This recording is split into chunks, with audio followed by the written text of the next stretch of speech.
నమస్తే, welcome to మనం TV. నేను మీ పవన్ బెస్వాడ. ఇజ్రాయెల్ హమాస్ల మధ్య ఉద్రిక్తతలు మరోసారి భగ్గుమన్నాయి. గాజాపై టెలి అవీవ్ వైమానిక దాడులతో విరుచుకుపడింది.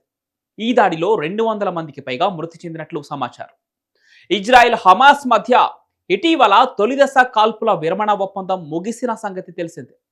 ఈ ఒప్పందం ప్రకారం తమ చెరలో ఉన్న 30 మందికి పైగా బందీలను మిలిటెంట్ సంస్థ విడుదల చేయగా, ప్రతిగా 2000 మంది పాలస్తీనా ఖైదీలను ఇజ్రాయెల్ విడుదల చేసింది. ఈ నేపథ్యంలోనే రెండవ దశ కాల్పుల విరమణ ఒప్పందంపై చర్చలు జరగాల్సి ఉంది. అయితే ఈ చర్చలు జరగలేదు. దీంతో తొలి దశ ఒప్పందాన్ని ఏప్రిల్ 20 వరకు కొనసాగించాలని ఇజ్రాయెల్ కోరగా హమాస్ నిరాకరించింది. దీంతో హమాస్ పై ఒత్తిడి తెచ్చేందుకు ఇజ్రాయెల్ చర్యలు చేపట్టింది. ఈ క్రమంలోనే ముందుగా గాజాకు వెళ్లే మానవతా సాయాన్ని అడ్డుకోవడంతో పాటు విద్యుత్ సరఫరాను నిలిపివేసింది. ఇక తాజాగా వైమానిక దాడి కూడా చేసింది. కాల్పుల విరమణ ఒప్పందం కొనసాగించేందుకు హమాస్ అంగీకరించని కారణంగానే ఈ వైమానిక దాడులకు ఆదేశించినట్లు ఎక్స్ వేదికగా ఇజ్రాయెల్ ప్రధాని నెతన్యాహు తెలిపాడు. మరోవైపు నెతన్యాహు హమాస్ పై ఈ దాడి చేసే ముందు మాకు సమాచారం ఇచ్చిందని అమెరికా వైట్ హౌస్ తెలిపింది.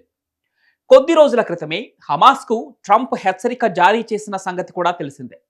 హమాస్ వద్ద ఉన్న బందీలను విడుదల చేయాలని, లేదంటే మీపై దాడి చేసేందుకు ఇజ్రాయెల్కు కావలసినవన్నీ పంపుతామని ట్రంప్ హెచ్చరించాడు.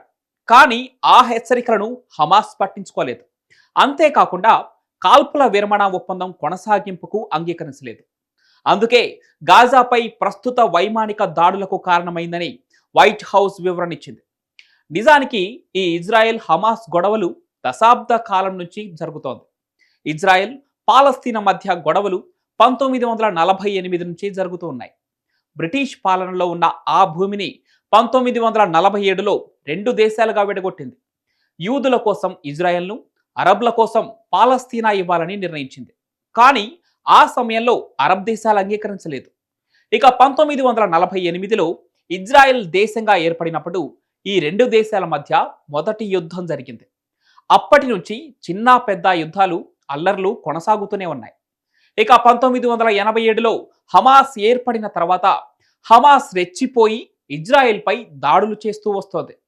ఇప్పుడు ఈ 2 దేశాల మధ్య ఉద్రిక్తత తారాస్థాయికి చేరింది. మరి ఈ గొడవలు ఎంతవరకు దారితీస్తాయో చూడాలి.